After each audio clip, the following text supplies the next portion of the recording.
Alright, today we're going to go over the top 5 leveling mistakes almost every single player in Blox Fruits has made before, including me. Now, whether or not you are new to the game or you are still leveling up, wherever you may be, I'm going to help you. This video applies to absolutely everyone, even if you're max level and you want to know for when they add new levels, you might as well watch the video. Alright, so the first mistake, and probably the most important mistake that everyone makes inside of this game, is just simply picking the wrong fruit to use for leveling up. Not all fruits are made equally, unfortunately. Some are really good for leveling up, and some are absolutely terrible for leveling up. Now, you might be wondering, Billy, how do I know which fruits are good for leveling up and which ones aren't good for leveling up? Well, I've got you covered, boys. Do not worry.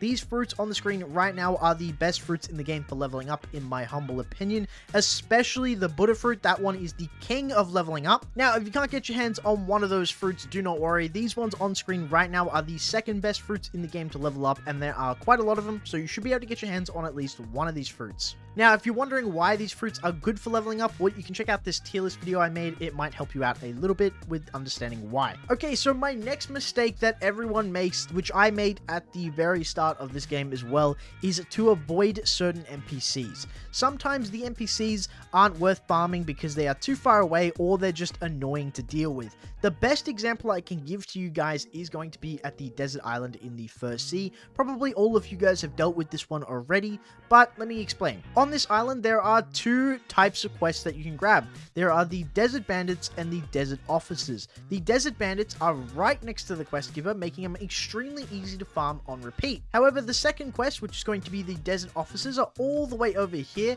quite far away from the quest giver, making it annoying to go back and forth and quite time consuming, which is why I would recommend avoiding that quest altogether and just focusing on the desert bandits. Now, obviously in this video, in the time frame I have, I can only give you one example of this. If you want all of the quests gone over, then go and watch my beginner guide for all the seas. It will help you a lot. The next biggest mistake I can give you guys is going to be getting the right accessory for you. What a lot of players will do is they will kill a boss, get a cool accessory, and never ever put on another one again just because it looks cool. Well, unfortunately, that is going to make you do a lot less damage, so in turn you're going to level up slower. Now, the accessories that I personally recommend is very simple. I'm going to give you two accessories that do an extremely good job no matter what kind of damage you are actually doing. The first one over here is at Marine Fortress in the first sea. All you need to do is come across to this last tower over here, come up here and go down this hole. You will then see an NPC and you will be able to buy a black cape off him for 50,000 gold. Okay, so the next one is going to be the spiky black cape. It is a little bit different from the normal black cape and it gives you a little bit more damage. It's pretty much an upgrade of the last one I just recommended, and you get it from killing Jeremy in the second sea, and it will drop at a 10% drop chance. Now, just want to note that there are a lot of accessories in this game, and there are a lot of accessories that are better than the ones I just recommended. However, the ones I recommended are super easy to get, and they also give you universal damage, which means no matter what you're using, whether it be a melee style, a fruit, a gun, or a sword, they will universally give you damage across all of those, whereas other accessories might not do that. Alright, the next one is one I was extremely guilty of myself, and that is using the double XP codes way too early on. Now, as tempting as it might be to just absolutely slam all 4 to 5 hours of free double XP the game gives you right at the start,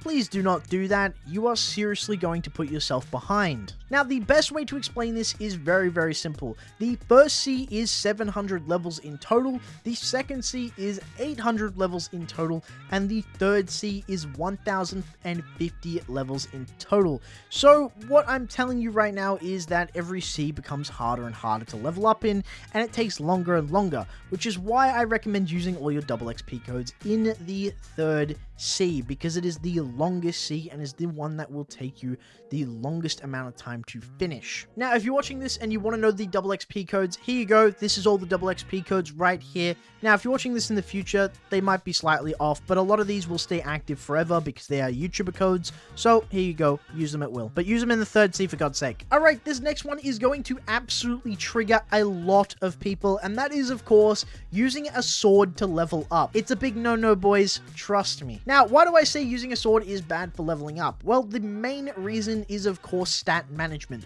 When you are leveling up 3 major stats normally. That is going to be your melee, defense, and of course your Blox fruits. If you add another stat like sword, you're going to be spreading your stat points even further apart, which means you won't be able to have as much melee, as much defense, or as much Blox fruits, which is not a good idea. Now, of course, this is one of the reasons why Buddha fruit is so overpowered, because you only need to upgrade your melee and defense, making it even less stat points going into, more stats, which just means you get more melee and more defense in the long run. Trust me, way better that way. Now, the next reason, which isn't as important but still should be stated, is swords only usually offer about 2 abilities. One, which is normally a single target ability, and if you're lucky, you might get a AoE ability for your second one, which, if you compare that to a fruit, is just so much worse, because fruits will offer you a ton of different abilities, 4 to 5 different abilities, which is just a lot better. So please, if you're using a sword for leveling up, I recommend just avoiding doing that altogether. I know they're cool, and I know they can be really useful in the late game. I'm not saying swords are bad at all, because they're not. I'm just saying I wouldn't recommend them for leveling up. They are very, very slow and not a fun experience. Also, if you're using a gun, just stop playing the game. Seriously. Alrighty guys, that is my 5 mistakes everyone makes in Blox fruits for leveling up. I hope you enjoyed the video. Bye bye.